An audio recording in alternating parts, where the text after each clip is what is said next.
Esta mesa es sobre corrupción política, sobre lucha contra la corrupción política. Un tema pues tan de actualidad siempre, lamentablemente, nunca deja de estarlo, siempre está encima de la mesa. Y es el tema quizá que condensa la labor de Pepe, porque Pepe, su principal acción era por la transparencia, pero esto no hay que olvidarlo, él quería la transparencia y quería la participación ciudadana como medios para lograr un fin, que al final era una sociedad pues mucho más empoderada y unas instituciones más íntegras. Ese era el objetivo que yo siempre le vi a Pepe en toda su lucha, porque los que lo conocíamos sabíamos que siempre estaba en 30 cosas al mismo tiempo, siempre estaba liándonos a todos, implicándonos en esa vorágine que él llevaba hacia adelante de proyectos participativos, de proyectos de transparencia, de proyectos de integridad. Le era increíble en ese sentido. Entonces, al final, bueno, la lucha contra la corrupción yo creo que era el fin, el fin de todo esto. En esta mesa, pues tengo la suerte de contar con cuatro grandes amigos de Pepe y con cuatro grandes profesionales. Os los presento. En primer lugar, Fernando Jiménez, que es catedrático de Ciencia Política y Administración de la Universidad de Murcia, doctor de Ciencia Política por la Universidad Complutense y doctor miembro del Instituto Carlos III Juan March. Fue becario Fulbright SAS en el Departamento de Ciencia Política de la Universidad de California. Es experto del GRECO, el Grupo de Estados contra la Corrupción del Consejo de Europa, y miembro del capítulo español de Transparencia Internacional. Supervisa los informes sobre España para el Informe Anticorrupción de la Unión Europea, es experto en temas anticorrupción por la red TAIEX de la Comisión Europea y recientemente además ha sido nombrado director de una nueva cátedra en la Universidad de Murcia, la Cátedra de Buen Gobierno e Integridad Pública. Y además yo tengo el honor de que sea mi director de tesis, eso añadido. También está con nosotros Manuel Villoria, que es catedrático de Ciencia Política en la Universidad Rey Juan Carlos de Madrid, donde dirige el Observatorio de Buena Gobernanza. Él es autor de más de 200 publicaciones, libros y artículos sobre administración pública y ética administrativa. Además es cofundador y miembro de la Junta Directiva de Transparencia Internacional en el capítulo español. Profesor invitado en diversas universidades españolas y extranjeras, consultor para la OCDE, el BID, la Unión Europea, presidente de la Comisión de Ética del Comité Olímpico Español y también es secretario de la Comisión de Ética en UGT. También tenemos la suerte de contar con Silvina Bacigalupo, es catedrática de Derecho Penal en la Universidad Autónoma de Madrid. Desarrolló sus estudios de posgrado en el Instituto Max Planck de Derecho Penal en Alemania y en la Universidad de Berkeley en California, Estados Unidos. Cuenta con una dilatada trayectoria académica en el ámbito del derecho penal y en particular del derecho penal económico. Ha participado en considerables números de proyectos de investigaciones nacionales e internacionales vinculados a los temas del sector privado en materia de transparencia, buen gobierno, delitos económicos y prevención. Y además, desde 2019 es la presidenta del capítulo español de Transparencia Internacional, organización que, como todos ustedes saben, pues es probablemente la más importante en la lucha contra la corrupción y la transparencia desde la sociedad civil, a la que aprovecho para agradecer pues, también su difusión y su implicación en estas jornadas. Y por último, Pilar Berral, licenciada en Derecho por la Universidad de Murcia, accedió a la profesión de notario en las oposiciones celebradas en 1998, ha desempeñado su profesión en La Escala, Girona, Mataró, Barcelona y desde el año 2007 en la ciudad de Murcia, presidente de la Asociación Profesional de Notarios de la región de Murcia, miembro de la Junta Directiva del Círculo de Economía de la región y en la que es responsable de las cuestiones concernientes a la transparencia y para la que ha redactado su código ético. Promotora del Pacto por la Transparencia y miembro del Consejo Asesor del periódico La Verdad. El Pacto por la Transparencia, al que también aprovecho para darle las gracias a todos los integrantes del pacto, que eran grandes amigos todos de Pepe. El Pacto por la Transparencia fue probablemente la asociación de la sociedad civil, la organización de la sociedad civil que impulsó la transparencia en la región de Murcia, la más importante. Sin esa asociación probablemente no tendríamos ley de transparencia y antes de ser Consejo de la Transparencia, Pepe era Pacto, por la transparencia y desde luego a ese grupo de amigos y a ese grupo de luchadores, pues darle las gracias por su colaboración también en las jornadas. Y sin más, pues doy la palabra, vamos a establecer unos turnos de unos 15 minutos y después todo lo que reste para preguntas. Para preguntas sobre la mesa o para cualquier participación en memoria de Pepe, indistintamente. Doy la palabra a Fernando, solicito que abra el audio. Ahí está. Sí. Muy bien, pues nada, muchísimas gracias. Buenos días a todos. Muchísimas gracias por la invitación para participar en esta jornada, por la oportunidad para rendir homenaje a Pepe y tener un recuerdo cariñoso con él, que ha sido tan importante en la vida de tantos de nosotros, ¿no? Y me gustaría comenzar, voy a intentar eso ser muy breve porque ya hemos empezado también con un cierto retraso. Y quisiera hablar básicamente de tres cosas, ¿no? Un poco los inicios de mi colaboración con Pepe, luego tocar de manera muy somera los dos principales ejes que en mi opinión impulsaban el trabajo compartido con Pepe en cómo promocionar la lucha contra la corrupción, especialmente en la región de Murcia, pero no solo pensando en la región de Murcia, y terminaría con una última parte sobre los ejes en los que se establecería esa lucha contra la corrupción, ¿no? Empiezo por el principio, por los inicios de la colaboración con Pepe. Se refería José Luis al tema del Pacto por la Transparencia y el Buen Gobierno en la región de Murcia. Esto comenzó allá por octubre, noviembre de 2010, en el que la iniciativa fue de Patricio Hernández y del Foro Ciudadano de la región de Murcia, quienes, a raíz de un artículo en un determinado momento, una columna de opinión que publiqué en La Verdad, pues me propusieron que por qué no establecíamos un documento que sirviera un poco como un pacto que empujara a las principales fuerzas políticas y además a toda la sociedad civil murciana a tomarse en serio el tema de la lucha contra la corrupción y de mejorar en los niveles de la calidad institucional de las administraciones públicas, ¿no?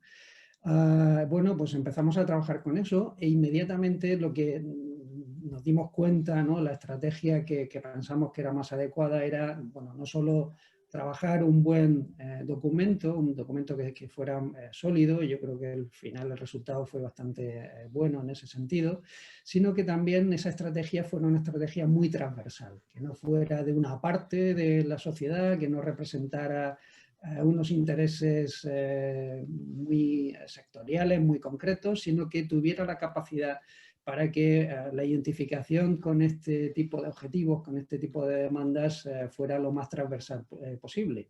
Y bueno, eso nos llevó a ir contactando con determinada gente y uno de los sujetos clave en esa estrategia de colaboración fue el Círculo de Economía de la región de Murcia, en concreto Miguel Bachero, que desde el primer momento pues también entendió que esto era un objetivo fundamental. Hay que ponerse un poco en la situación de lo que era el otoño de 2010, cuando en realidad todavía tanto el tema de la transparencia como el tema de la lucha contra la corrupción no estaba en la agenda pública. Obviamente ya, en fin, estábamos rodeados de escándalos de corrupción, pero todavía no estaba marcando esto la agenda de las principales fuerzas políticas, ¿no?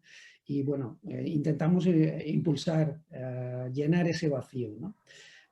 Pues a raíz de la incorporación de Miguel López Bachero, Miguel trajo de la mano a Pepe, ¿no? Y bueno, lo de Pepe, pues bueno, a quienes ya lo conocéis, ¿no? Pues lo que él aportaba era un carburante incombustible, ¿no? Inmediatamente en cualquier iniciativa en la que se introducía. Nos ponía las pilas permanentemente a todos, ¿no? Antes se refería, yo creo que ha sido Miguel Ángel Blanes en la mesa anterior, ¿no? Al tema de las pilas, es que esa es la sensación que uno tenía, ¿no? Cuando pasabas 10 minutos con él, Pepe eso, te sacaba muchas cosas, te implicaba en un montón de proyectos, pero al mismo tiempo lo que también te daba Pepe era una recarga de energía que yo no he experimentado nunca más en mi vida, ¿no? Bueno, pues ese fue el inicio, ¿no? El pacto, el documento del pacto lo estuvimos trabajando, la verdad que durante mucho tiempo, fueron varios meses trabajando en el documento y finalmente, justo ahora, se cumplen en estos días 10 años desde que lanzamos la iniciativa, ¿no?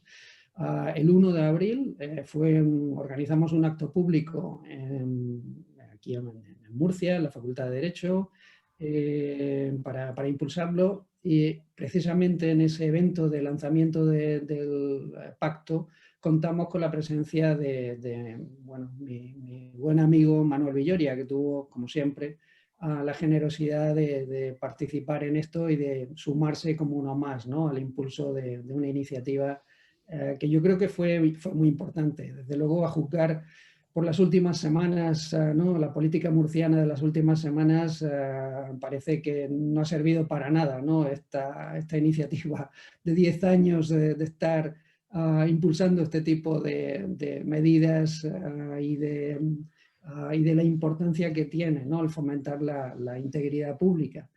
Bueno, estamos en un circo de tres pistas que no para de presentarse una acrobacia detrás de otra, y la última fue la de anoche, ¿no? En fin, lo que tenía muy claro también Pepe es que esto no era una carrera de velocidad, es que esto es una carrera de fondo, que es una maratón enormemente larga, y que lo que hay que seguir, no perder, digamos, nunca la ilusión, ¿no?, en seguir impulsando esto, aunque la realidad sea tan tozuda tantas veces, ¿no? Pero al final es verdad que cuando empiezas a impulsar esto, ves que hay ¿no?, una atracción y una buena recepción a este tipo de mensajes por parte de la ciudadanía, por parte de los medios de comunicación. Incluso el tema este del pacto, al final fue un pacto que acabó siendo suscrito por todos los partidos políticos, ¿no? El partido de gobierno en ese momento, y que sigue en el gobierno en estos momentos, el Partido Popular, se resistió bastante más, pero luego durante la presidencia de Alberto Garre también se sumaron al pacto por la transparencia y dieron lugar a la ley regional de transparencia, e incluso a que apoyaran el nombramiento de Pepe como el primer presidente del Consejo de Transparencia de la región, ¿no?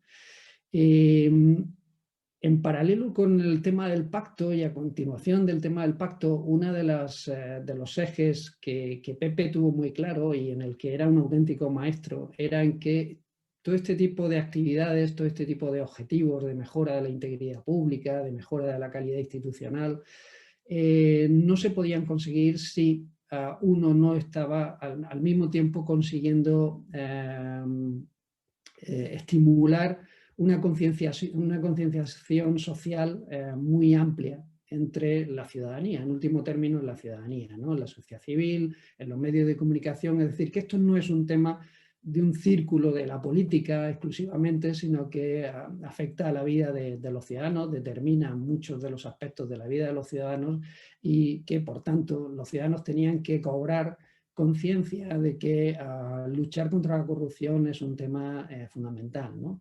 Yo esto siempre recuerdo una conferencia de Antonio Bercher, el fiscal coordinador de Medio Ambiente en el Tribunal Supremo.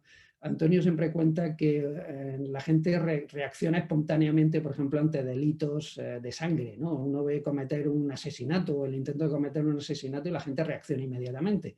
Pero que cuando ven chorrear por una pared algún tipo de vertido tóxico, pues lo normal es que, bueno, pues no des tampoco demasiada importancia. Es mucho más difícil reaccionar a eso, aunque a veces tiene un impacto sobre tu vida, sobre la calidad de tu vida mucho mayor que lo que son, pues eso, determinados delitos, ¿no?, que ocurren con mucha menos frecuencia. Con la corrupción pasa algo parecido, ¿no? Es muy difícil cobrar conciencia de cómo afecta la corrupción a las vidas cotidianas de los ciudadanos, ¿no? Bueno, en ese sentido, en ese eje de la concienciación social, una de las cosas que intentamos hacer en esta colaboración con Pepe fue llamar mucho la atención, ¿no?, sobre este tema. Y entonces, bueno, no sé, organizamos múltiples jornadas una y otra vez gracias a ese, ¿no?, a ese carburante incombustible, ¿no?, de Pepe, hasta el punto de que conseguimos traer niveles de ponentes, ¿no?, de primer nivel mundial aquí a Murcia. Trajimos gente como Jane Lee, que era la directora adjunta, en ese momento era la directora adjunta de la Oficina de Ética en el Gobierno, del Gobierno Federal norteamericano. Trajimos al presidente del Greco, del Consejo de Europa, Marin Marchela, que es magistrado del Tribunal Supremo croata. Trajimos a José Ugaz, que en ese momento estaba dejando de ser justo presidente internacional, ¿no?, de Transparencia Internacional, y que era muy conocido por su intervención en la acusación contra Fujimori en Perú. Y destacaría también entre los múltiples ponentes a Daniel Kaufmann, el creador de los indicadores de gobernanza del Banco Mundial, y una persona, pues eso, que ha entregado también toda su vida. Y es curioso, ¿no?, cuando invitamos a Daniel, Daniel estaba un poco sobrepasado por la, ¿no?, por la personalidad de Pepe y, en fin, por esa... Él lo caracterizaba hace poco, ¿no?, decía que la expresión para caracterizar a Pepe era que era una force of nature, ¿no?, una fuerza de la naturaleza, ¿no?, que era, pues eso, tenía una energía enorme. Bueno, eso al principio le descolocó quizá un poco, ¿no?, a Dani, pero enseguida se hicieron íntimos amigos y mantuvieron una relación muy, muy estrecha, los dos, intercambiándose permanentemente de todo tipo de cosas, documentos, informes, etcétera, hasta el punto de que, estando todavía en el hospital Pepe, todavía seguían en contacto ellos dos, ¿no? Y bueno, Dani ha sido también una de las personas que yo he notado más afectadas, ¿no?, por la pérdida de Pepe, ¿no?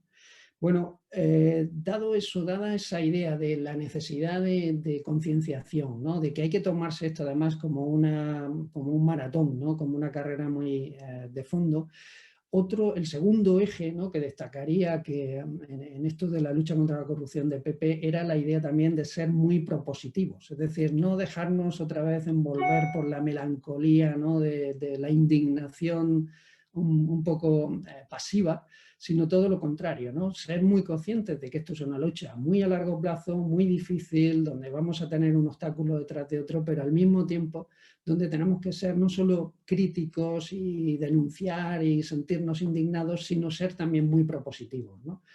Buscar vías para establecer esa idea de que hay caminos realmente para avanzar, ¿no?, para avanzar y para tener unos niveles mejores de integridad pública, ¿no?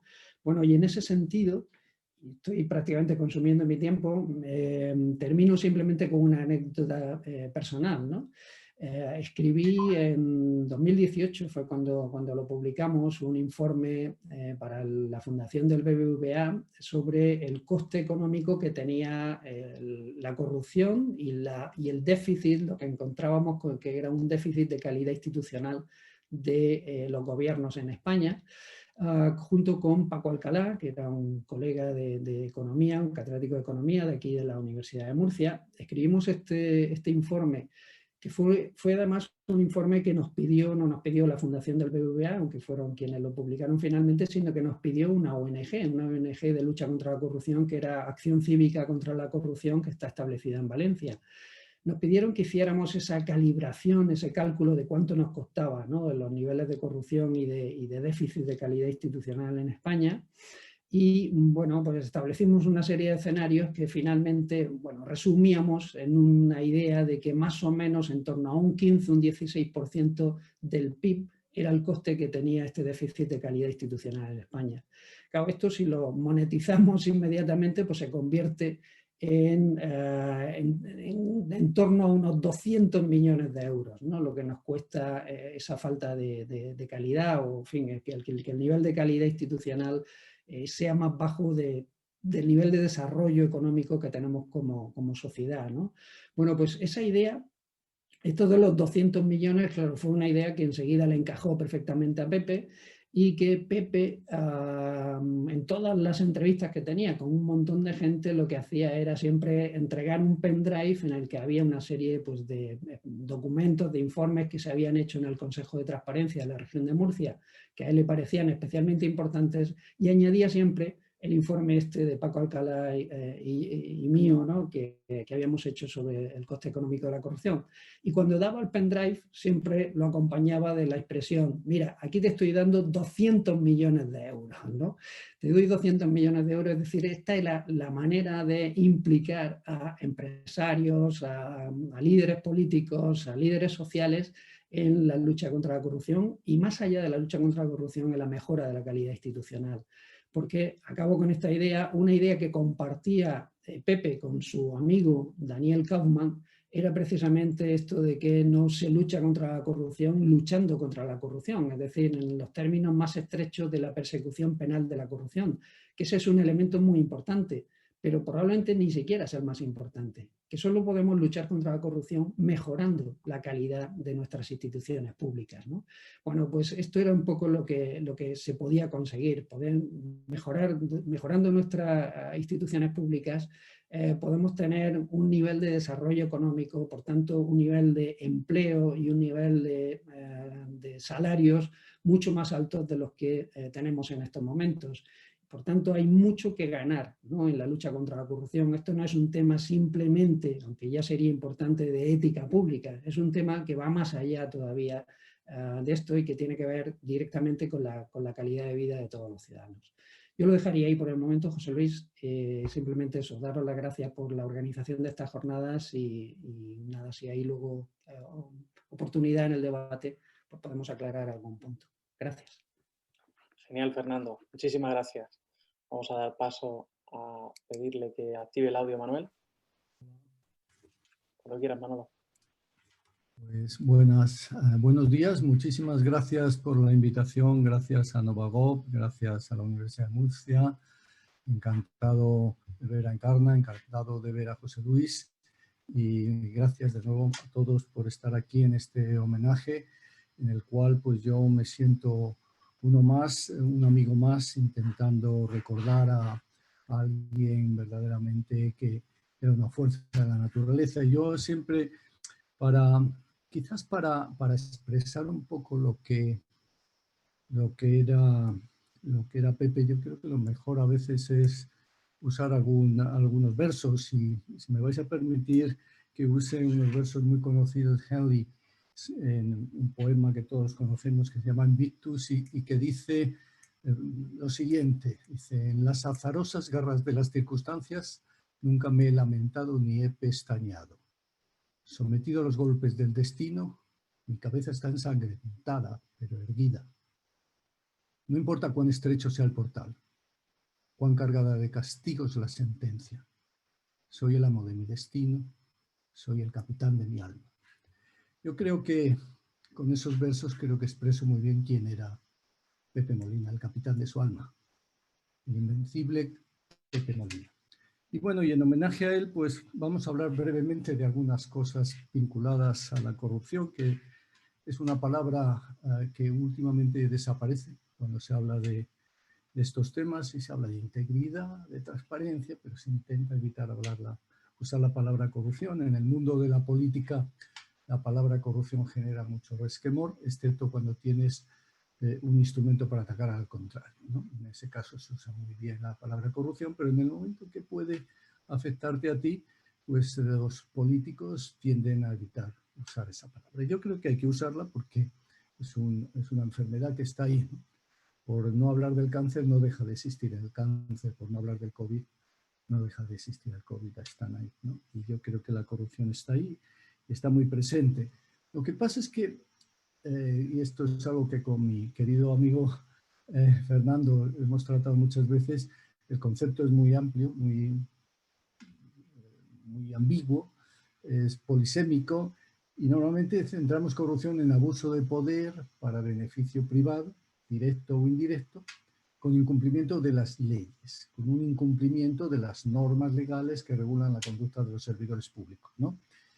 Y entonces, bueno, pues la corrupción implica que para que haya corrupción tiene que haber un delito, dicen algunos, y es más, no solo tiene que haber un delito, tiene que además haber una sentencia, y una sentencia firme y ya irrecurrible, entonces ya sí podemos hablar de corrupción. Y yo creo que la corrupción es algo mucho más amplio y tiene mucho que ver también con una falta de ética y de moralidad, ¿no? Entonces, para mí la corrupción no es solo todo ese conjunto de actuaciones que son perseguibles penalmente, y que para eso ahí está, tenemos a Silvina, que es la que más sabe de esto, ¿verdad?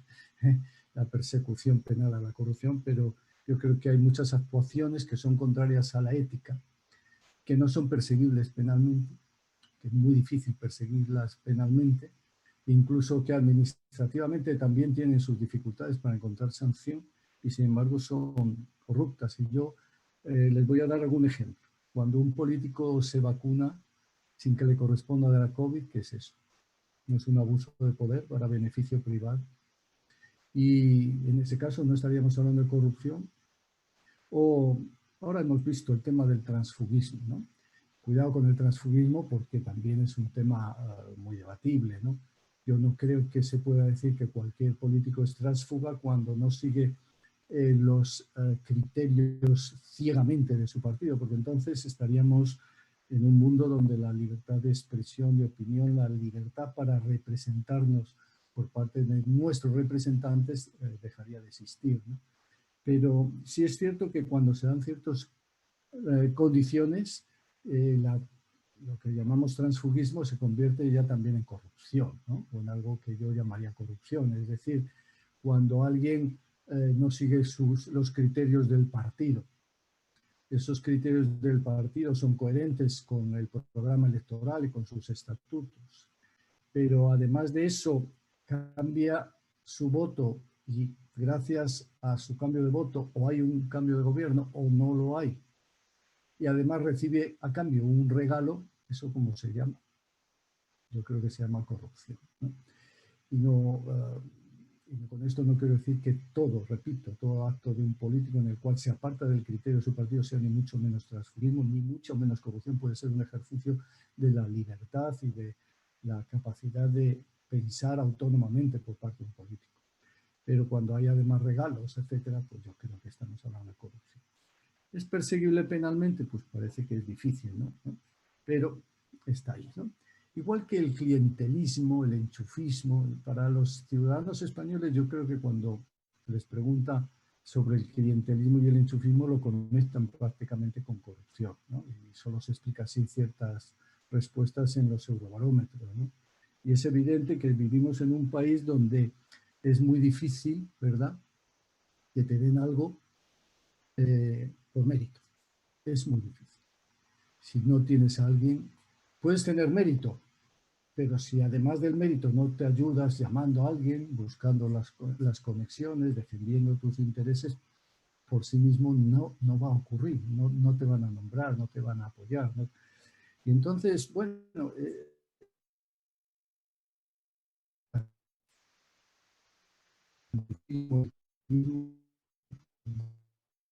que habla Fernando también, ¿no? Pues está ahí. Eso para mí tiene mucho que ver con esto, ¿no? Con unas prácticas que conectan con la corrupción. Y os cuento una anécdota con Pepe. Pepe se empeñó un poco en que yo fuera nombrado presidente del Consejo de Transparencia del Estado, ¿no? Y yo decía, bueno, pero a mí eso, la verdad es que, pero vamos a jugar, ¿no? Vamos a meter lío en el sistema porque algún día tienen que nombrar a alguien, ¿no? Y efectivamente, y yo me siento muy culpable porque yo en el fondo, sinceramente, no tenía ningún interés, pero claro, yo quería ayudar a Pepe y que metiéramos eso en la agenda, pero como Pepe era tan activo, de repente, claro, hubo una reunión con toda la cúpula del grupo parlamentario socialista, entonces yo me encontré ahí de repente, claro, que tenía que ir allí, y digo, pues, y entonces, claro, en un determinado momento me dicen, bueno, entonces todavía no gobernaba, no, está difícil porque no haya consenso y tal. Y entonces, claro, yo dije, bueno, no pasa nada, si yo no tengo ningún interés. Y el pobre Pepe se me queda y dice, después de todo el esfuerzo que yo he hecho por venir aquí, reunir a todo el grupo parlamentario, viene este y dice que no tiene ningún interés. Pero bueno, la verdad es que siento mucho, Pepe, si me estás escuchando, desde el cielo, pues que en aquel momento pues dijera aquello que realmente Odono Elorza, que creo que nos está escuchando, será consciente también de esto, pues rompió un poco todo su esfuerzo y todo su trabajo por llevarme a ese órgano, que ahora pues tenemos aquí a José Luis Rodríguez, que espero y deseo que lo haga estupendamente bien. Bueno, y ya para acabar, dos últimas cosas. Una, que tiene que ver con esto de la lucha contra la corrupción. Claro, la lucha contra la corrupción tiene un elemento que siempre olvidamos, que es el elemento cultural, ¿no? Y el elemento educativo, el elemento de cambiar las creencias y las perspectivas de cómo ve la gente el mundo, ¿no? Y cómo el mundo nos hace ver también la realidad, ¿no? ¿Cómo nos hace el mundo ver la realidad? Vivimos en un mundo en el cual todo se polariza. ¿Cómo vemos la realidad en un mundo polarizado? ¿Cómo nos hace ser un mundo polarizado, ¿no? Nos hace ser íntegros en el sentido de colaborativos, deliberadores, respetuosos, pues nos hace muy difícil ser así. Entonces, yo creo que hay elementos fundamentales de cómo nos socializamos, de cómo nos narramos la vida, de cómo nos entendemos a nosotros mismos, que tienen que ver con la corrupción y con cómo actuamos en el mundo social, ¿no? Y eso es fundamental, cambiarlo, ¿no? Cambiar la forma de ver el mundo, la forma de entendernos a nosotros mismos y de entender a los demás, la necesidad de tomarnos la vida en serio, ¿no? Tomamos cada uno de nosotros la vida en serio, y eso hay que enseñárselo a los niños desde pequeños. Desde pequeños hay que enseñarles que la vida es algo serio y que cuando actuamos generamos efectos sobre los otros, y que un mal acto puede llevar a que mates a tu abuelo porque no has tenido cuidado con esto de coger o no coger la COVID y tantas cosas, ¿no? Y este respeto, esta necesidad de tomarse la vida en serio creo que es fundamental. Ese cambio cultural es fundamental en consecuencia para luchar contra la corrupción. Es muy complicado, pero creo que por ahí vamos muy mal. Vamos muy mal.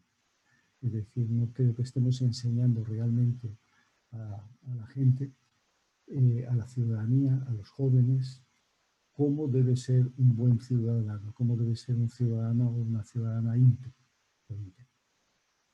Y luego están, claro, las reformas institucionales con las que Pepe pues también tanto y tanto peleó. Y las reformas institucionales, la verdad es que todavía en este país quedan muchísimas por hacer, ¿no? Y luego tenemos esa creencia de que una reforma institucional consiste en aprobar una ley, ¿no? Apruebas una ley y ya está. Ya.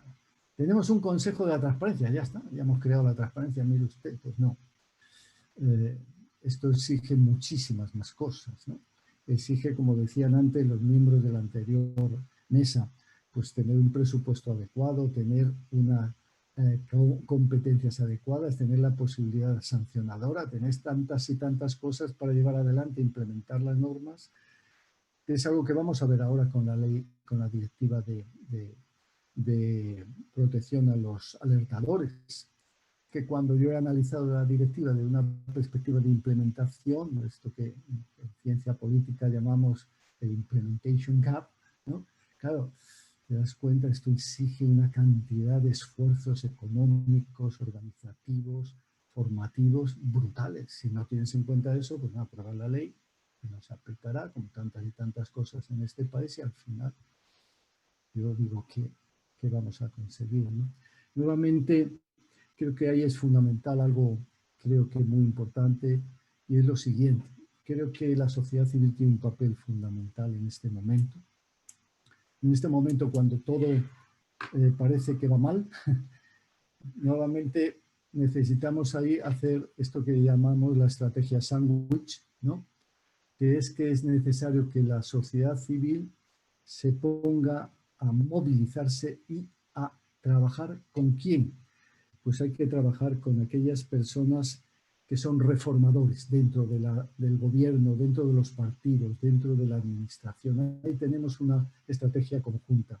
Ellos nos necesitan a nosotros, nosotros les necesitamos a ellos para entre los dos hacer ese sándwich que haga que las fuerzas estas del mal, las fuerzas antitransparencia, las fuerzas pro corrupción, sientan la dificultad de moverse, ¿no? Entonces, creo que esto nos lo enseñó muy bien Pepe desde su perspectiva institucional y desde su perspectiva como sociedad civil. Ese trabajo conjunto, esa estrategia colectiva es la clave hoy en día para poder avanzar en un momento en el que hay una coyuntura crítica en la que se dan las condiciones para generar ese cambio, generar esa transformación que nos lleve de nuevo por un buen camino, al menos en esta dinámica institucional.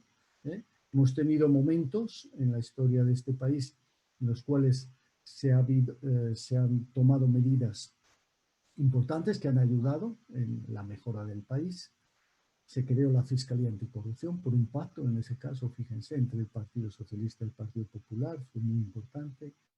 Hubo otro pacto en el 2015 donde salieron todo un conjunto de normas que también nos han ayudado, la ley de transparencia con todos sus defectos, el estatuto del alto cargo con todos sus defectos, la reforma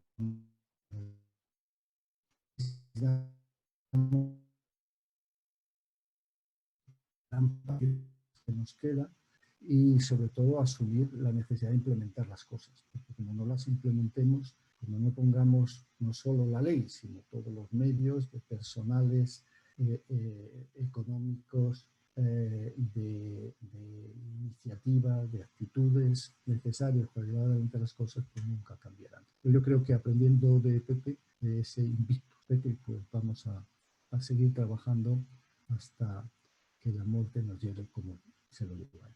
Muchas gracias. Muchísimas gracias, Manuel. Vamos a darle paso a Silvina.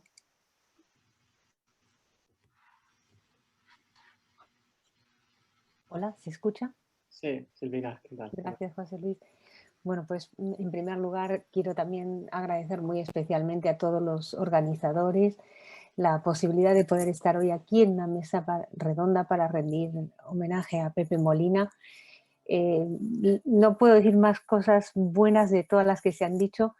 Sí, el agradecimiento también a Manuel Villoria por habérmelo presentado en su día y darme la oportunidad de haber tenido la posibilidad de conocer a Pepe, siempre entusiasta y tan lleno de energía, a la hora que fuera además, porque yo creo que en la última mesa redonda que tuve oportunidad de coincidir con él, precisamente también con Daniel Kaufman, bueno, pues fue a última hora de la tarde y no lográbamos ni siquiera marcharnos a casa. En un momento ya nos cerraron la sede donde estábamos celebrando aquel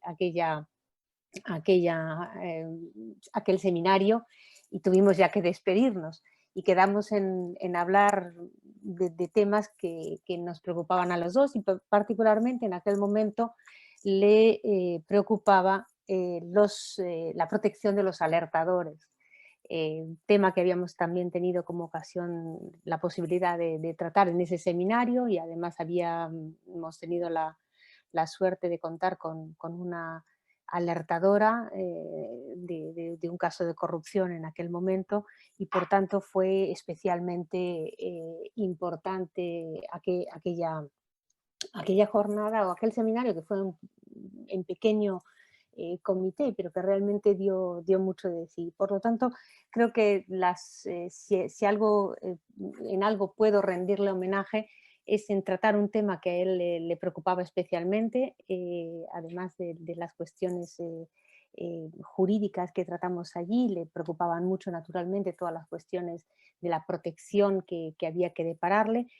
Y yo solamente podía ofrecer una modesta contribución con mi aportación jurídica de estos temas. Y por tanto quisiera hacer algunas pequeñas reflexiones, dar algunas pinceladas de cuestiones que creo oportunas, además, precisamente cuando tenemos que transponer la directiva. Se está trabajando en la transposición de directiva desde diversos ámbitos y también se ha hecho desde una directiva que primero, también hilando un poco con lo que dijo Manuel Villoria, fue producto de toda la actividad y activismo que tuvo la sociedad civil en las instituciones europeas a nivel nacional y luego a través de distintas organizaciones a nivel europeo para que esta directiva pudiera salir adelante. Por lo tanto, creo que es un momento especialmente importante para celebrarlo y esperemos que además nuestras instituciones y fundamentalmente el Parlamento pues tenga realmente logre esa implementación, o por lo menos esa ley.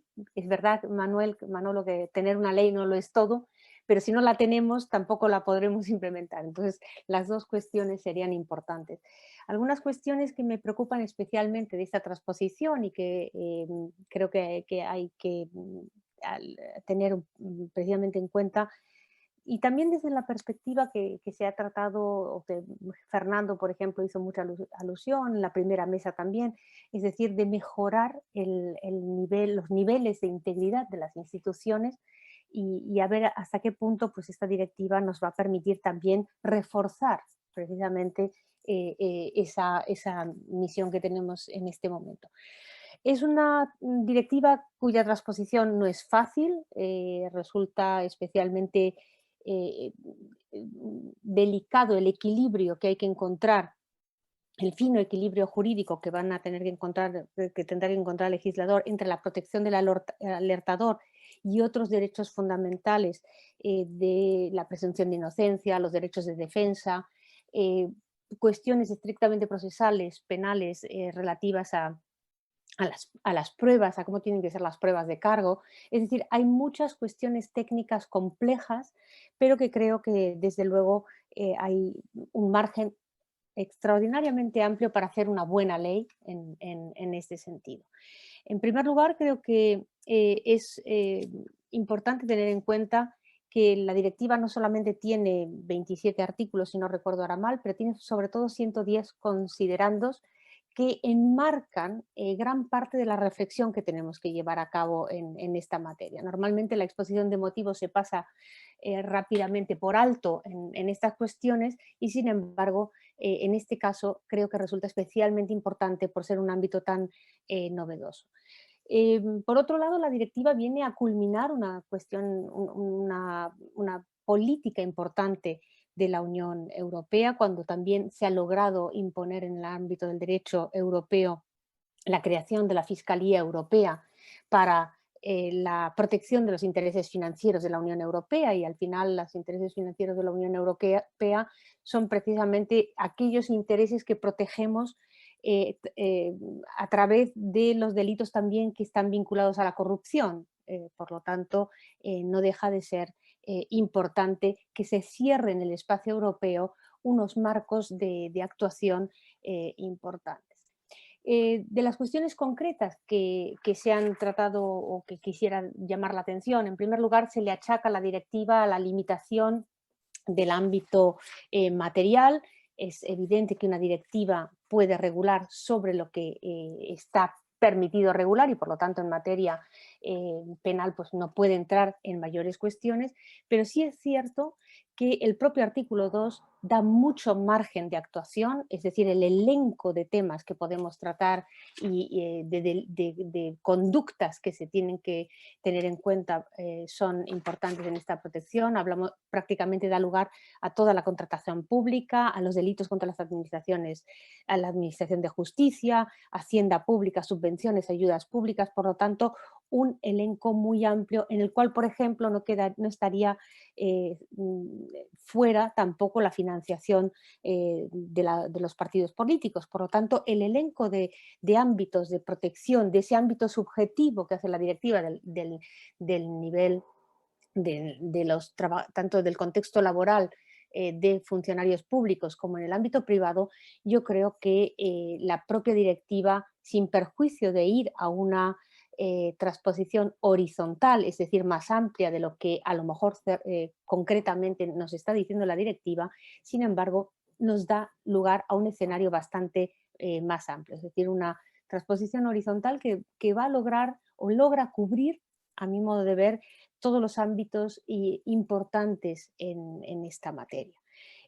Creo que hace una buena contextualización del ámbito en el cual se tiene que encontrar el sujeto, en ese contexto laboral, que lo amplía además el artículo 4 permite un escenario muy amplio para entender contexto laboral, no necesariamente anclado a la relación estrictamente del derecho laboral que puede haber entre empresa-trabajador o administraciones públicas, funcionarios, sino que da un ámbito extraordinariamente amplio también en esta materia.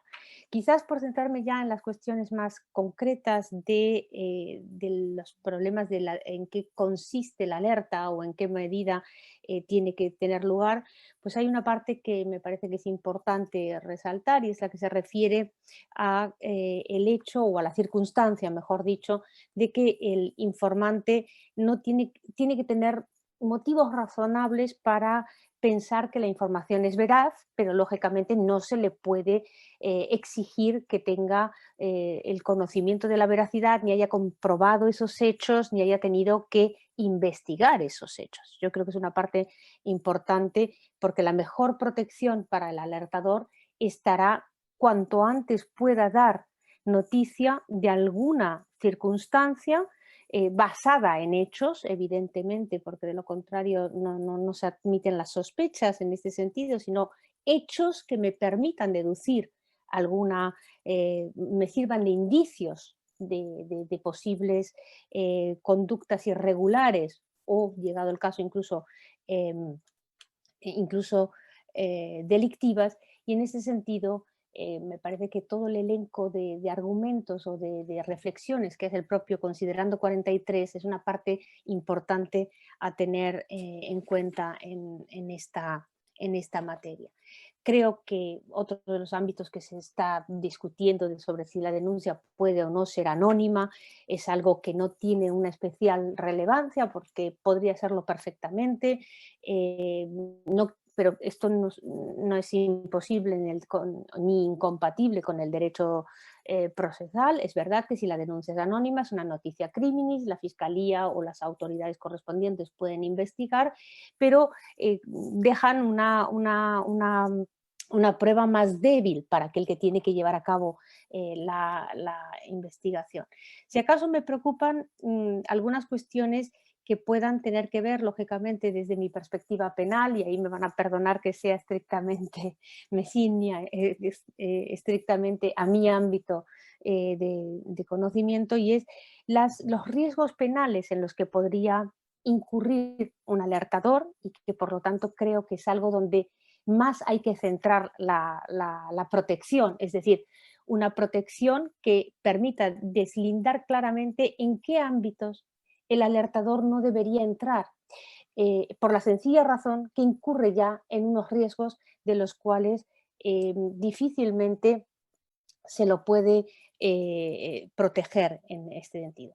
Partiendo de la base, además, de que la alerta es o tiene un efecto preventivo cuanto antes se pueda cuanto antes se pueda tener conocimiento de dichas alertas, porque como decía Fernando, bueno, sí, los delitos, al final están los delitos, también lo decía Manuel, pero es verdad que cuando llegamos con el derecho penal o con los delitos ya consumados, el daño ya está hecho, ya no hemos logrado prevenir nada y la alerta servirá para que lógicamente ese hecho no quede impune, pero no nos servirá para fortalecer la integridad de las instituciones. Esta tiene que ser siempre en la fase preventiva. Lo demás es una consecuencia necesaria, obligada del sistema, pero que no nos permite ahondar, yo diría, en la finalidad que todos vemos y que se ha manifestado tanto en la primera mesa redonda como en la segunda, que tienen que tener todas estas cuestiones.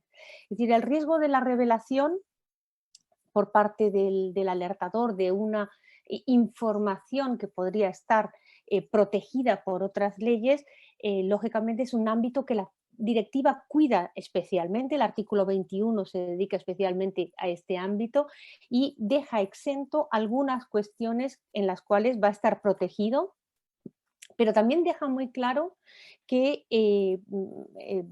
si el acceso a esa información pudo ser constitutiva de un delito, la responsabilidad penal seguirá rigiéndose por el derecho nacional, y ese es el riesgo máximo frente al cual hay que proteger muy especialmente, a mi modo de ver, a los alertadores. Es decir, centrar muy especialmente en esa fase preventiva, por una razón además importante, es decir, no convertirlo en un investigador interno de acceso a información que a veces puede no saber correctamente si está accediendo a lo que debe o puede acceder, y a una información dentro de la que está protegido para poder acceder, o si por el contrario ya está incurriendo en otras conductas que no están amparadas por esa protección.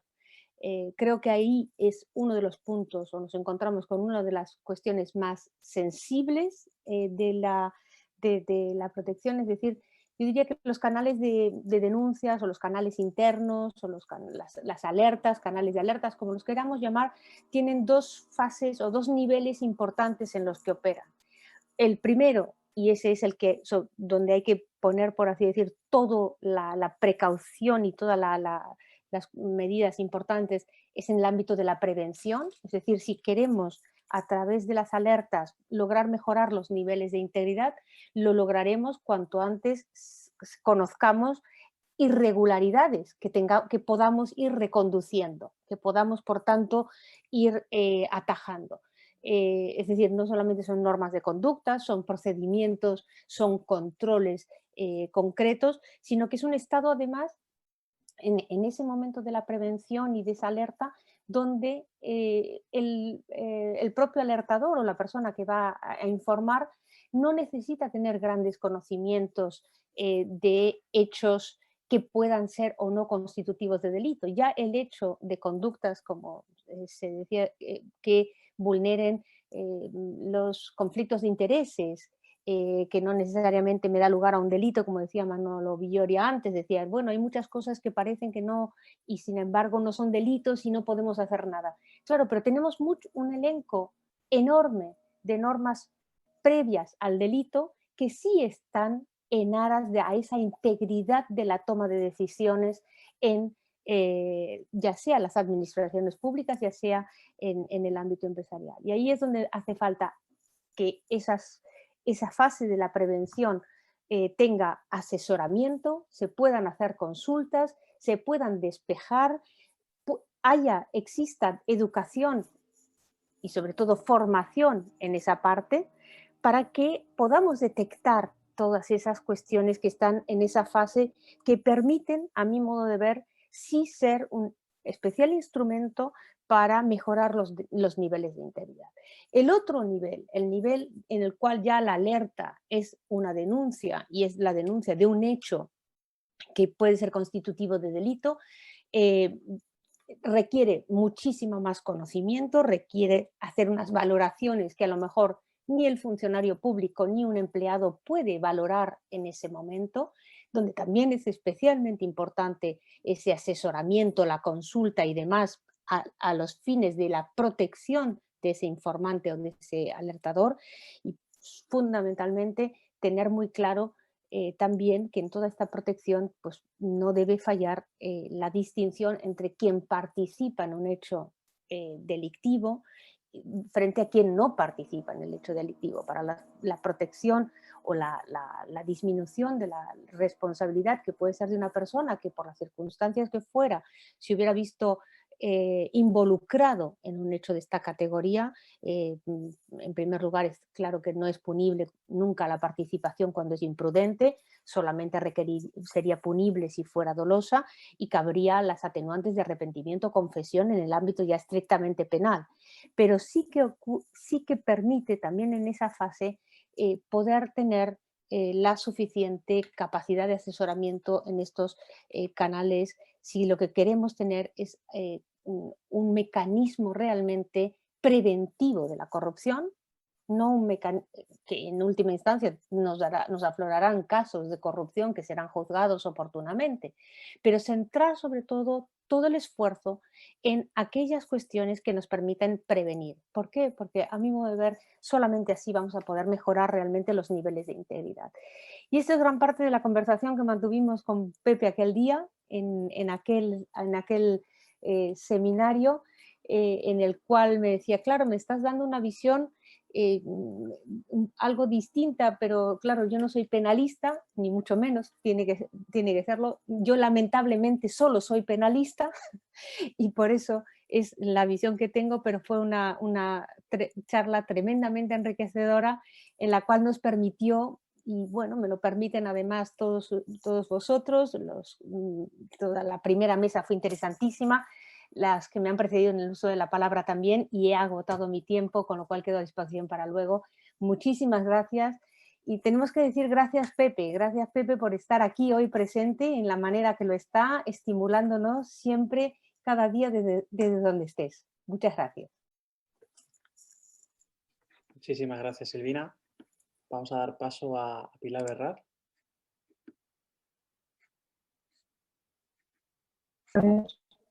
Si puedo. Hola, Pilar. ¿Por qué? Sí, aquí estoy. Vale, que no conseguía poner la... Bueno, hola, buenos días a todos. Bueno, yo en primer lugar quería agradecer a los organizadores y a José Luis el que hayáis contado conmigo para este acto, para nuestro querido amigo Pepe, que la verdad es que con su fallecimiento nos ha dejado a todos un poquillo huérfanos, no solamente en el aspecto personal, porque era una persona que no tenía más remedio que quererle, porque era una persona muy entrañable, muy cariñoso y divertidísimo, yo me he divertido muchísimo con él, sino también a nivel público, porque yo no he conocido a nadie que de una manera tan desinteresada y con tantísimo entusiasmo pues hiciera acciones al final que van encaminadas a mejorar nuestra sociedad, ¿no? Y a hacer más efectiva nuestra democracia. Un romántico total que iba arrastrando a su paso pues, a una serie de personas, entre las que me incluyo, porque yo realmente, pues desde que lo conocí y empecé a compartir con él sus ideas, a tener ocasión de escucharle, pues no tuve más remedio que enrolarme con él por una serie de actividades que realizaba. Bueno, yo soy de profesión notario. Es verdad que los notarios desde el año 2010, sobre todo, tenemos un papel muy activo en la lucha contra la corrupción, sobre todo en lo referente a la prevención del blanqueo de capitales, que es lo que más puede tener incidencia en nuestro despacho. Lo que pasa es que mi intervención aquí sería más bien pues, como una persona de la sociedad civil que he tenido la oportunidad pues, de hacer colaboraciones con Pepe. Lo digo porque el resto de mis compañeros de mesa son gente muy experta, que están en primera línea de todos estos temas, y mi contribución, pues bueno, quizás es más modesta, y lo hago más como una persona desde el punto de vista de la sociedad civil. El primer acto que Pepe Molina y yo tuvimos ocasión de realizar fue en el año 2013, que fue la adhesión formal del Círculo de Economía al Pacto por la Transparencia. Nosotros los dos éramos miembros de las dos asociaciones, y fue un acto que tuvo mucha repercusión pública. Tuvimos la suerte de contar con Antonio Gabriel Walker, y en ese acto lo que hicimos fue poner de manifiesto cómo estaba España de atrasada en aquella época en todos los temas de transparencia, de acceso de los ciudadanos a la información pública, de gobierno abierto, porque es que además en aquella época ni siquiera teníamos una ley de transparencia nacional, se aprobó en diciembre de ese año. Entonces, en aquel acto, pues como digo, tuvo mucha repercusión pública porque es que había mucha gente que ni siquiera tenía conocimiento de todas estas ideas, ¿no? A partir de aquello, pues nos vimos enrolados en una serie de bolos y de charlas, ¿no? Y aparte de las actividades que veníamos realizando con el Pacto por la Transparencia. Las actividades que estuvimos haciendo Pepe y yo a partir de entonces, pues tenían fundamentalmente como objetivo la divulgación, o sea, el dar a conocer a los ciudadanos, hacer llegar a los ciudadanos con todas estas ideas del derecho a acceder a la información pública, del derecho de participación ciudadana, de la rendición de cuentas, de gobierno abierto, en general, pues darle a conocer a la gente cuáles son sus derechos, animales a ejercerlos y sobre todo que romper esa desafección que hay de la sociedad muchas veces hacia lo público y hacia lo político, porque consideran que lo público no les incumbe y no se dan cuenta de que les incumbe directamente. Entonces, actividades que Pepe realizaba en este sentido divulgativo, pues no solamente ya son las charlas, los foros, los seminarios, como hemos estado comentando antes, que han hecho muchísimas actividades en ese sentido, sino también por la potenciación de la participación ciudadana en muchos ayuntamientos, como por ejemplo el de Molina de Segura, donde ha estado trabajando muchísimo, y luego pues muchos proyectos, algunos para mi gusto vamos, muy interesantes, como por ejemplo hacer llegar todas estas ideas a los niños y a los adolescentes, como el proyecto IRIS, que ya como presidente del Consejo de la Transparencia pues, ha estado haciendo con la Universidad de Murcia. Este aspecto de la importancia de la educación en la lucha contra la corrupción tuve ocasión de comprobarlo especialmente con ocasión de una de las actividades en las que me enroló, que fue para la presentación de un libro que se llamaba Ética y Filosofía Política, que fue un homenaje a Adela Cortina, que se hizo en el año 2018 en la universidad. La verdad es que cuando lo estaba preparando lo pasé fatal, porque yo me podía creer que Pepe me hubiera enrolado en un evento de ese tipo, sentando, compartiendo mesa con Adela Cortina para hablar de ética y filosofía. Pero bueno, el caso es que al final disfruté mucho cuando lo estuve preparando, entre otras razones, porque pude ver cómo la implementación de principios éticos en las universidades, de los organismos públicos, del funcionamiento de la administración, de los órganos supervisores, en todos los ámbitos es un elemento muy importante para la lucha contra la corrupción. Entre los estudios que estuve leyendo para la preparación de la intervención del ISBN Pilar, de Navarra, donde él argumentaba que la crisis financiera del 2007... Sí, dime. Nada, es que te oímos bastante. Dime, ¿no me oyes? Y no te vemos casi. Estábamos intentando todos hacer un esfuerzo. No me digas. Sí. Espérate, voy a quitarle el... Mira, me he venido para acá pensando que quizá me veíais mejor, es que en mi despacho no tengo yo, a ver si con el 4G me oís mejor, pero perdón. A ver, ¿me veis ahora? ¿Mejor? No. ¿Me veis? ¿No? No. Ay, Dios mío. Lo siento. Si quieres hablarnos sin cámara, casi mejor. ¿Sí? A ver, ¿pero me oís bien? ¿Ahora me oís bien? Sí, ¿o no? ahora te oímos mucho mejor.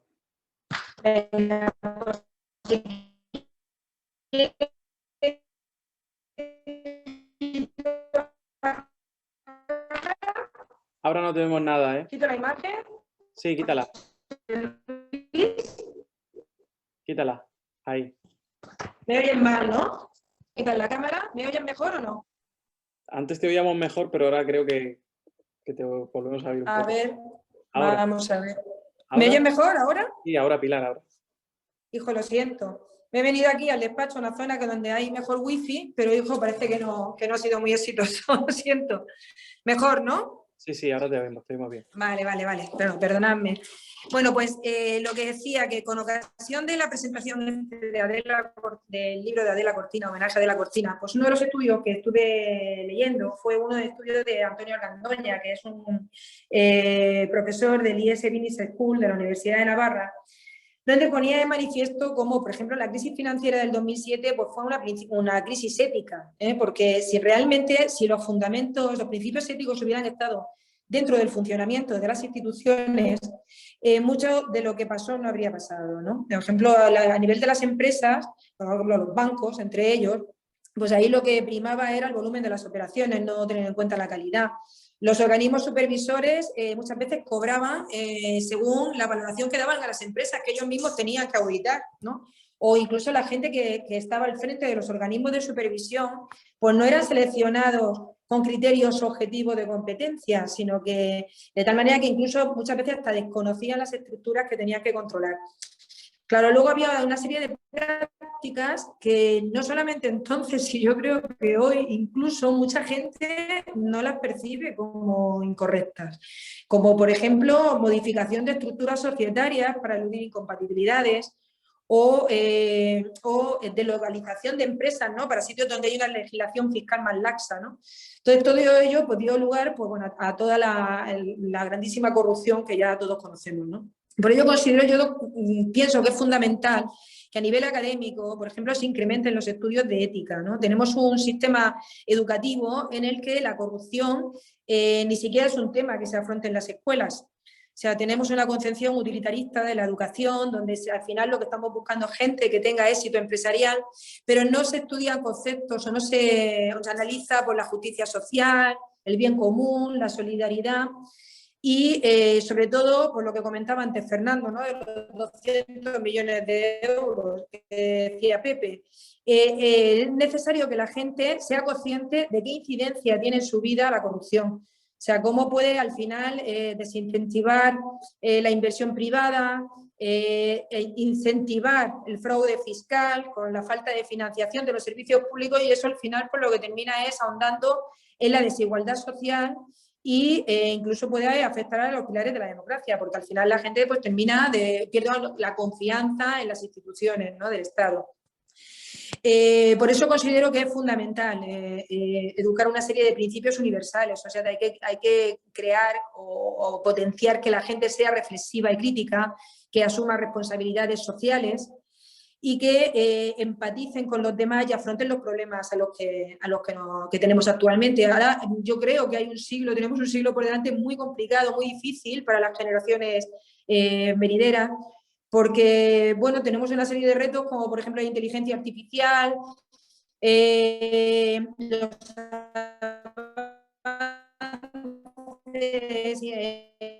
la investigación, como por ejemplo la manipulación genética. Una cosa que a mí me preocupa muchísimo, que es el traspaso de los poderes de los estados con Google, con Amazon, con todas estas, pueden influenciar en la voluntad de la gente. Entonces yo creo que tenemos que trabajar mucho para crear una sociedad civil crítica y reflexiva y que no sea manipulable. Entonces, muchos de los instrumentos de la lucha contra la corrupción, de los que estamos hablando, no son efectivos si no tenemos una sociedad civil concienciada. Pues no sirve de nada que tengamos transparencia o derecho de los ciudadanos a acceder a la información pública si luego nadie va a ejercer este derecho. O, por ejemplo, la denuncia de los particulares. Es necesario que estén mentalizados para que eso realmente tenga una efectividad. La participación ciudadana. O, por ejemplo, las empresas que contratan con la administración. Es fundamental que tengan sus códigos éticos y que implementen, hagan procedimientos de cumplimiento normativo, ¿no? En conclusión, que yo pienso que del importante legado que Pepe nos ha dejado, yo creo que es fundamental es el haber acercado todas esas ideas de transparencia, de honradez en el ejercicio de la función pública y de rendición de cuentas a mucha gente que antes era totalmente ajena a ello. Y en especial pues, a la gente joven, que en poco tiempo pues, van a ser los auténticos protagonistas de nuestra sociedad y que gracias a las contribuciones en buena medida de Pepe, pues van a ser mucho más exigentes con nuestra democracia. Os dejo ya porque no sé si me estáis escuchando o no, la verdad. Sí, te estamos oyendo. Al final sí, ¿no? Vale, perdonadme por el tema de la cobertura, pero es que ya digo que me he venido aquí a una zona del despacho donde pensaba que estaría mejor, pero no ha sido así, lo siento. Nada, muchísimas gracias, Pilar. Bueno, pues vamos a abrir un turno de preguntas y de intervenciones. Yo me he apuntado un poco los temas que me parecen más interesantes. Al final es si las personas de a pie, los ciudadanos supieran que en sus sueldos la corrupción, la baja calidad institucional podría suponer un 10, un 15%, si esto estuviera en la mente de la gente, que no lo está, obviamente, pues probablemente tendríamos una sociedad que se movilizase más en contra de la corrupción. Pero claro, eso es desde el punto de vista, como decía Pilar, del utilitarismo. Y probablemente es porque no nos han enseñado a pensar de otra forma, solamente nos han enseñado a pensar que si esto nos perjudica, bueno, pues me implico, pero si tengo que hacer mucho esfuerzo colectivo, desde luego no, y si es algo moral, algo educativo, pues no tengo responsabilidad en ello. Apuntaba Manuel, pues un debate que hoy en la región de Murcia está de rabiosa actualidad, que es la cuestión del transfugismo, la cuestión de si es corrupción o no es corrupción y hasta qué punto, ¿no? También este fenómeno que estamos viviendo y que puede ser que vivamos más a partir de ahora, pues puede ser un nuevo elemento que distorsione las instituciones, que las debilite, que las corroa, en fin, que puede ser algo que sea importante en el futuro. Desde luego, la transposición de la Directiva de Protección del Denunciante es el próximo hito importante en el fortalecimiento institucional, en la integridad, y hay que ver cómo lo hacen, porque primero, estamos llegando tarde en la mayoría de casos, y segundo, como ya tenemos una experiencia bastante grande en que las normas en nuestro país pues, no se hacen con la exigencia que se deberían y se aplican con una exigencia mucho menor todavía, pues es un tema de debate muy importante. Y el tema también que apuntaba Pilar, que creo que es fundamental, que Pepe, una de sus obsesiones era la educación, la formación de las nuevas generaciones. Esta tarde arrancamos a las 5 con una mesa de participación ciudadana en la que se va a hablar del proyecto IRIS. Y en realidad esa mesa se llama de participación ciudadana, pero lo podríamos haber llamado de conciencia cívica, porque era lo que pretendía Pepe y lo que pretendían y pretenden las personas que están luchando en el proyecto IRIS. Así que bueno, esos son algunos de los temas importantes que hemos puesto encima de la mesa, y cualquier persona que quiera intervenir para preguntar o para, por supuesto, opinar y recordar a Pepe, pues es bienvenido. Tenemos una mano de Odor Elorza, solicito que reactive el audio.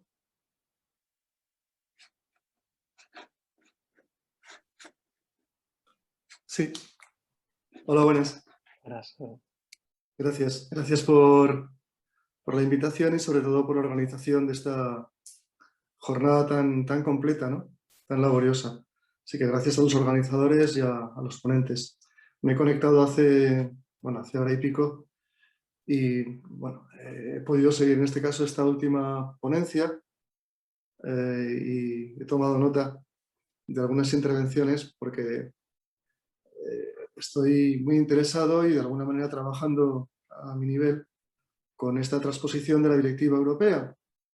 Y tengo especial interés por la gente que está detrás y por las organizaciones como las que han expresado su opinión, interés en que esa transposición se convierta en ley en el presente año 2021.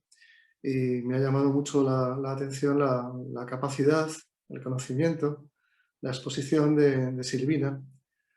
Y creo que estoy convencido que el Gobierno, el Ministerio de Justicia, quienes están trabajando esa ley dentro de ese proceso de consulta a la sociedad civil, que no deja de ser una faceta importantísima de la gobernanza, eso que se llamará gobernanza, el hacer partícipes, el implicar, el deliberar con la sociedad civil, en este caso con Transparencia Internacional y con otras organizaciones, para que aporten al proyecto de ley, al borrador de ley, cuando tenga ya un texto casi definitivo, sus opiniones y las mejoras.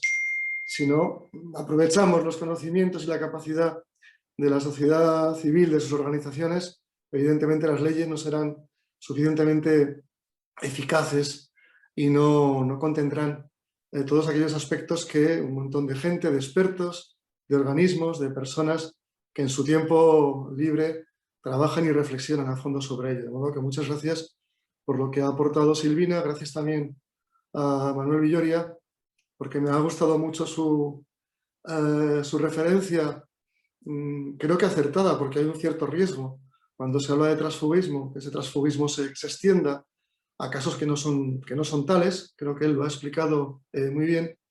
Y por último quisiera también hacer una referencia a la memoria de Pepe Molina, ¿no?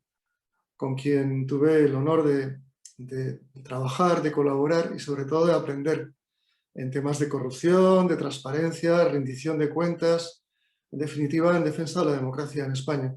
Que precisamente ahora, bueno, hay tantos temas importantes, la COVID, las vacunas, la recuperación económica, el desempleo, que la democracia y las consecuencias que está teniendo, yo creo que determinadas amenazas a la democracia, no está siendo referente, preocupación fundamental de los políticos o de la política, ¿no? Porque hay otras cuestiones quizá más prioritarias. Pero de Pepe diría solamente una cosa, además de lo que ya se ha dicho, ¿no? Que asumo, y es que para mí fue un ejemplo de resistencia, fue un ejemplo de un hombre luchador, un resistente, un luchador por la democracia, dicho en una palabra, ejemplar. Y asumo también aquello que ha dicho, creo que ha sido Blanes, que qué pena que se reconoce a la gente y se le hace un homenaje como a Pepe Molina cuando ya no está, ¿no? con todo lo que ha aportado y todo lo que ha sufrido y todas las puertas que ha tocado. Así que, Pepe, donde estés también, un fuerte abrazo a ti y a todos los amigos y conocidos que gracias a ti he podido ir conociendo en el tiempo. Salud, Agur. Muchísimas gracias, Rodón. Muy bonito tu recuerdo. Hay una pregunta que ha lanzado Curiarte en el chat. Bueno, ha lanzado un comentario y si quieres, Curiarte, te doy paso y intervienes. A ver si quiere intervenir.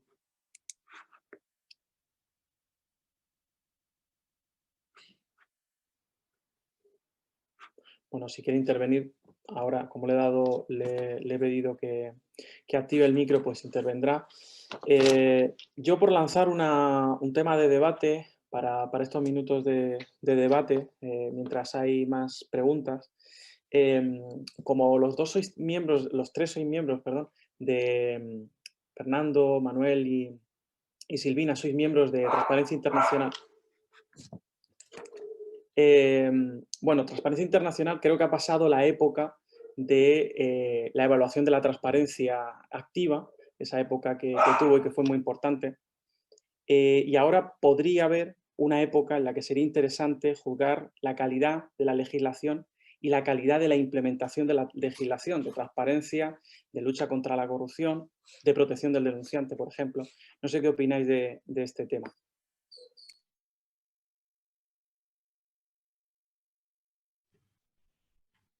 Bueno, si quieres intervengo yo. Bueno, de hecho, la evaluación de la implementación de la ley de transparencia en Cataluña es un hecho, valga la redundancia. Es decir, desde su inicio se hace una evaluación anual de la implementación de la ley y yo creo que tiene sus efectos. Lo hace el Síndic de Greuges. Y bueno, yo he participado y puedo decirte cómo funciona el mecanismo y se hace una encuesta bastante amplia a todos los municipios de Cataluña, se entrevista a los actores fundamentales, se van viendo todas las modificaciones normativas que surgen, todas las cartas de servicio, todos los códigos éticos, etcétera. Y bueno, nos permite ir viendo cómo se va implementando la ley. Es verdad que como no hay sanciones, muchas veces pues no pasa nada. Ese es el gran tema.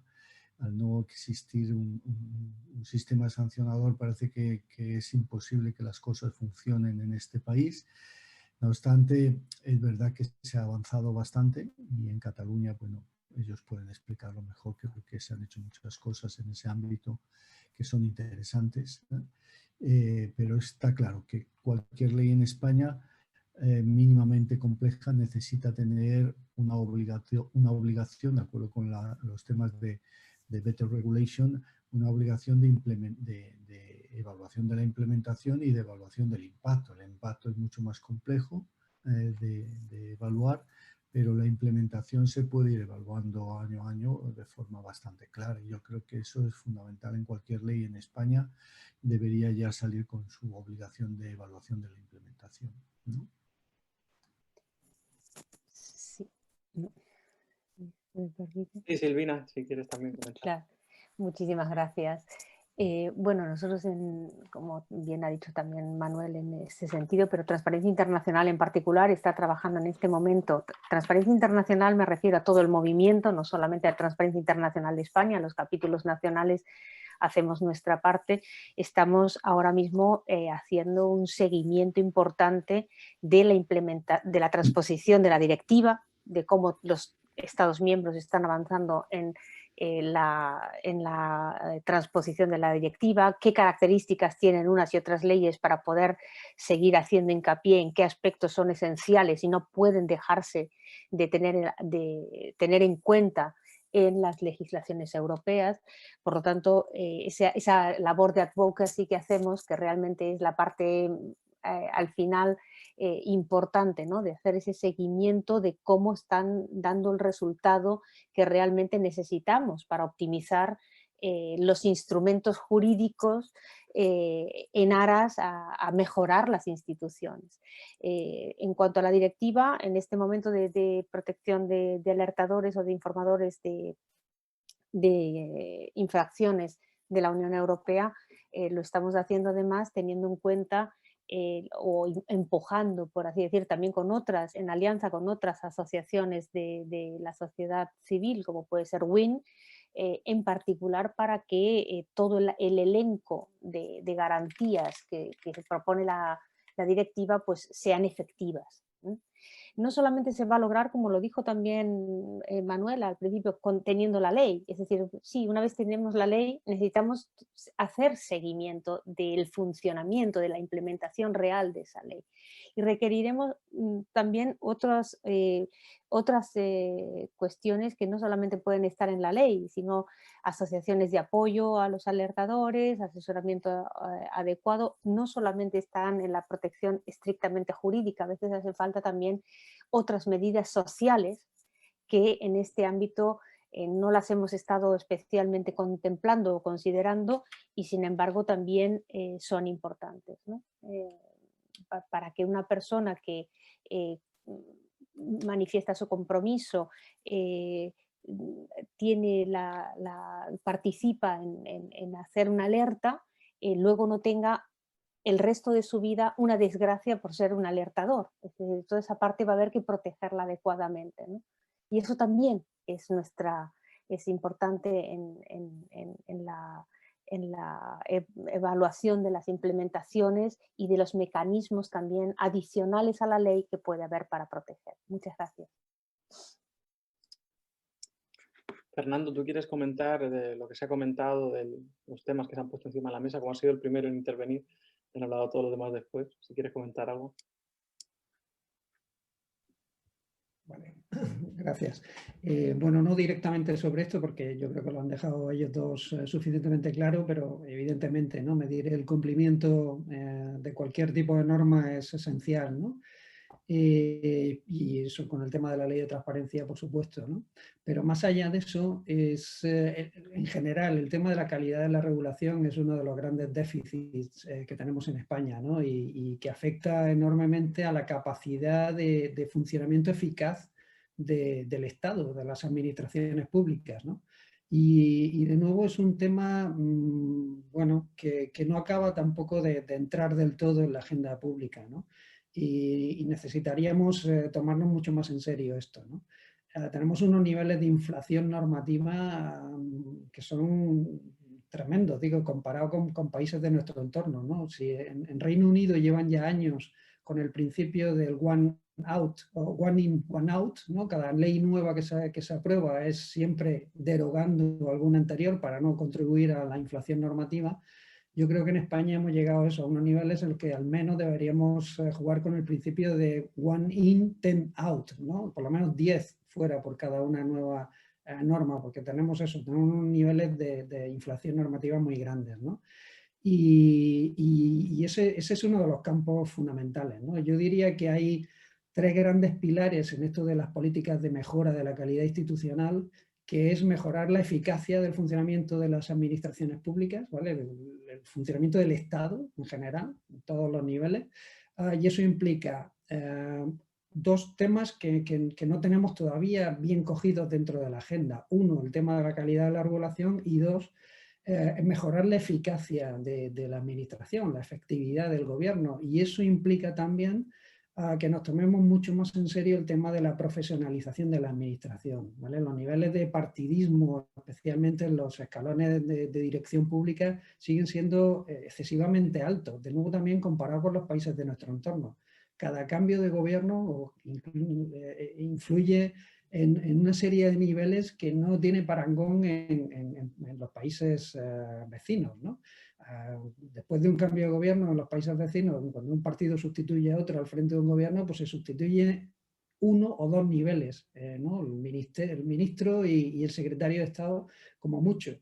Nosotros descendemos a 4 o 5 niveles y politizamos enormemente incluso aquellos puestos de dirección que están reservados para funcionarios. porque el criterio que prima a la hora de seleccionar al funcionario para ocupar esos puestos directivos es fundamentalmente también de afinidad política, de confianza política, ¿no? Bueno, yo creo que eso es un tema que no acaba tampoco de entrar del todo en nuestra agenda pública y que es esencial para mejorar la calidad de las instituciones. Por tanto, un pilar es ese, el funcionamiento del Estado.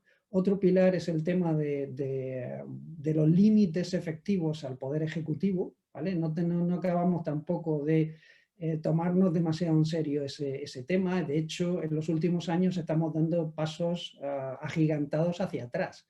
La nueva reforma de la ley orgánica del Poder Judicial, ¿no? Para cortar las alas del Consejo General del Poder Judicial cuando está pendiente cuando ya ha cumplido su mandato. En fin, todo este tipo de propuestas que estamos aprobando en los últimos años son enormemente preocupantes. La labor no sé, uno de los casos que a mí más me escandaliza, de los más recientes, es el tema de lo que ha ocurrido con el fiscal Estampa, uno de los fiscales del caso Villarejo, que es un fiscal que tendrá su corazoncito político, y además yo sé perfectamente cuál es, pero que es sobre todo un profesional enorme. Y ese ha sido su problema, que siendo tan buen profesional es un auténtico perro de presa, le pongas la acusación que le pongas a trabajar en ella. Y en el caso Villarejo estaba haciendo una labor espléndida hasta que se lo han cargado. Y en esa operación de derribo ha tenido un papel que, bueno, que vamos a ir conociendo con más detalle próximamente, la propia Fiscal General del Estado. Eso es algo de nuevo también impensable en términos comparados con países de nuestro entorno. Y muy, muy preocupante, ¿no? Y que de nuevo supone que estamos, en lugar de ir avanzando en este pilar de los límites efectivos al Poder Ejecutivo, reforzando la independencia del Poder Judicial, reforzando la capacidad de los tribunales para perseguir la corrupción y en general los delitos, pues estamos dando marcha atrás, ¿no? en ese sentido, ¿no? Esta concepción, ¿no? del mandato democrático, ¿no? De que el mandato, esto que un día dijo Torra en una entrevista en la radio, ¿no? De que la democracia está por encima del Estado de Derecho, es una barbaridad que de nuevo parece mentira que 40 años después de ejercicio democrático en España todavía no hayamos aprendido suficientemente esa lección, ¿no? En lugar de eso, en lugar de reforzar el pilar del Estado de Derecho y en general la capacidad de control del Ejecutivo por las autoridades independientes como los consejos de transparencia, en fin, el panorama que nos han dejado la mesa anterior es tremendo en ese sentido, ¿no? Digo, todavía todo lo que falta por hacer, ¿no? Las autoridades independientes en general, los propios medios de comunicación, los públicos, pero también las interferencias que hay muchas veces con los privados, dada la situación también financiera difícil en la que se encuentran. Y el tercer pilar, que es el tema en general de lo que es el gobierno democrático, el gobierno participativo, ¿no? La capacidad de representación que debe tener el sistema político, ¿no? Es decir, que encontremos barreras suficientemente sólidas a un acceso privilegiado de determinados intereses particulares, ¿no? en el funcionamiento de lo público, ¿no? Y esto obviamente tiene que ver con los lobbies, ¿no? Tiene que ver con la corrupción, pero tiene que ver también con la captura de políticas, ¿no? Y la captura de la regulación, que tampoco es algo donde hayamos avanzado suficientemente, ¿no? O el pilar este también, el que, como habéis comentado muchos de vosotros, Pepe le daba tanta importancia, de la participación ciudadana, ¿no? Participación ciudadana entendida sobre todo como una escuela de ciudadanía, ¿no? Eso es lo que convierte realmente un gobierno democrático en un gobierno que tiene capacidad de representación real de los intereses plurales de una determinada sociedad, ¿no?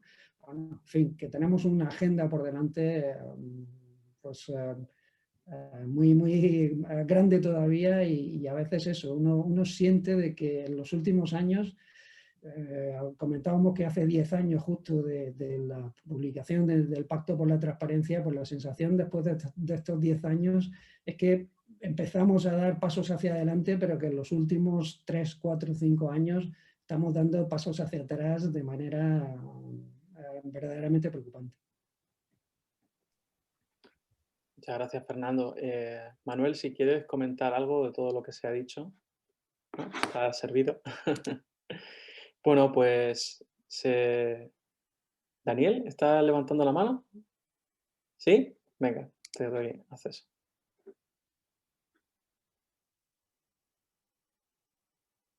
Sí. Hola, perdonen solamente un pequeño comentario. Esta última intervención ha estado en parte centrada alrededor de la historia, de la trayectoria, de la herencia de Transparencia Internacional.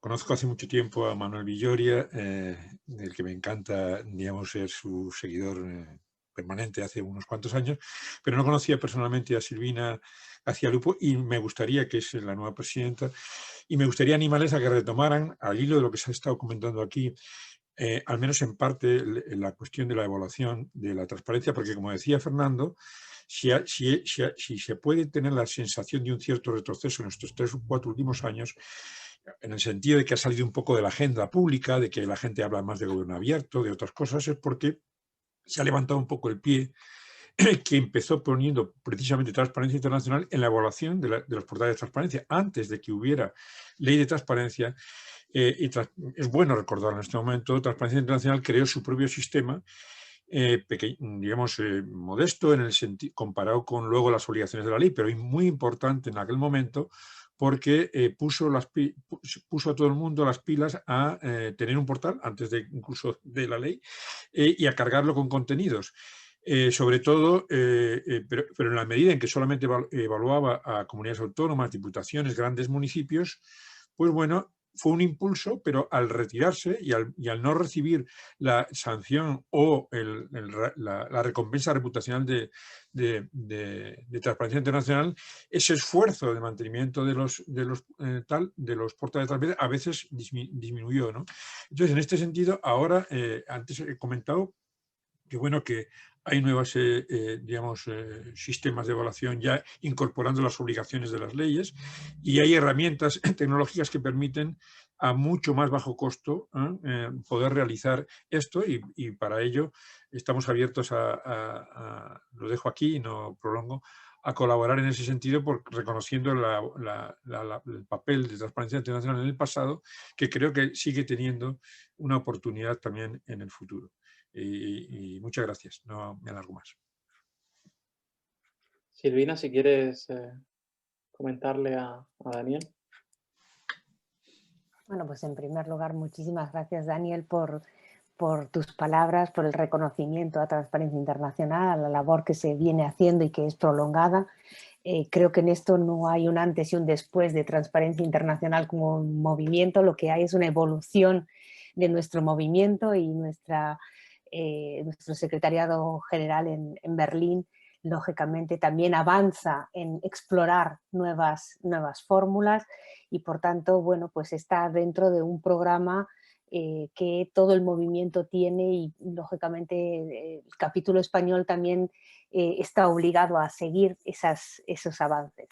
No cabe duda que la evaluación de la transparencia que se hizo en los momentos que se hizo fue muy importante porque precisamente tuvo lugar en un momento previo a la ley, cuando aquello todavía no era una obligación legal y se empezó a implementar desde la parte meramente estructural de los portales y es verdad que en ese sentido pues ha avanzado.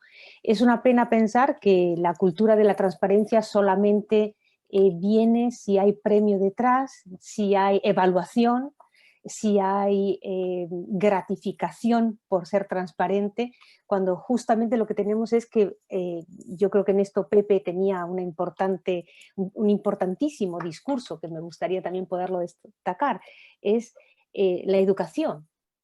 Si no hay educación, no habrá un compromiso con la transparencia.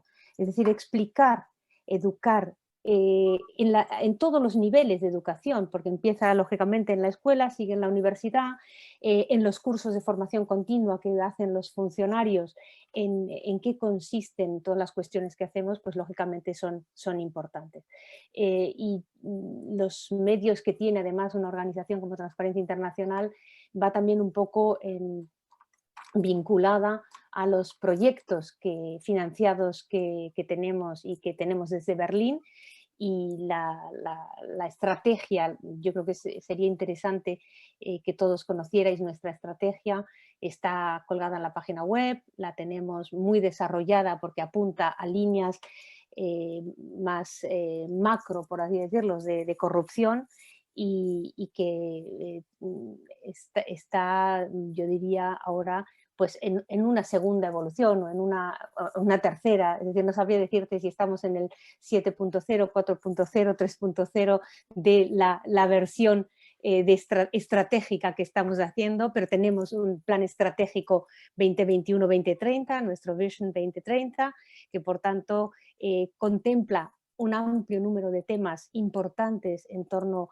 a poder avanzar no solamente en esa transparencia tal y como la describías, sino fundamentalmente en aquellos pilares que son esenciales para la integridad de las instituciones y por tanto abarcan pues diversos ámbitos de trabajo que tenemos.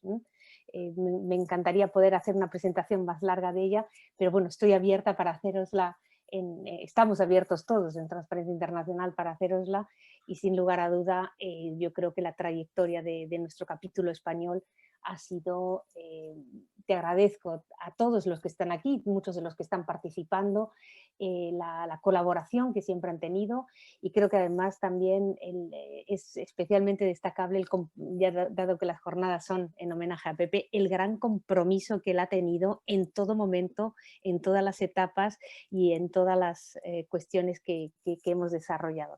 Esperemos desde las cuestiones que estamos abordando ahora poder ser un motor importante, por ejemplo, nuestro trabajo ahora en el ámbito de la transposición de la directiva es a nivel europeo y a nivel nacional, yo creo que especialmente importante. Hemos hecho una aportación a la consulta pública, es decir, estamos trabajando, a lo mejor no se ve tanto desde esa perspectiva, pero de forma muy intensa. Así que bueno, creo que si contamos con la colaboración de todos vosotros, de todos los que asisten y de todos los que nos apoyan, espero que podamos seguir contribuyendo a los valores que todos compartimos. Muchísimas gracias, Daniel. Muchísimas gracias, Silvina, y a Daniel.